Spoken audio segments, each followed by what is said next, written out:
this video, I'm going to show you just how quick and easy it is to make royal icing.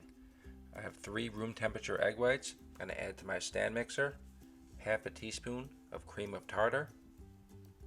I'm going to turn my mixer on medium speed and whip this up until it's just frothy, just like this.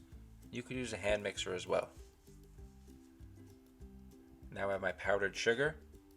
This is about 4 cups or 454 grams, and we could add all of the powdered sugar at once. And this is basically all the ingredients for this royal icing. Just turn the mixer on here, and we're going to put the speed up to high and beat this for at least 5 minutes until it's thick, glossy, and holding stiff peaks. And you could flavor this with anything you like. Vanilla extract, peppermint extract, you could use all sorts of colors for this.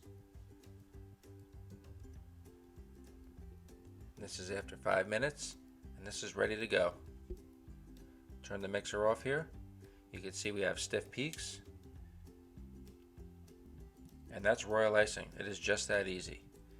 If you're not going to use this right away, you could put this in an airtight container. This will hold in the fridge. Just make sure you have plastic wrap over the top to prevent it from drying out. And you could use these for Christmas cookies, any type of cookies this works for. Gingerbread cookies as well. Because this is royal icing, it'll harden relatively quickly, so you could use it for gingerbread houses to keep everything together. And that is it. Royal icing, just that simple. Thanks again for watching. We'll see you next time.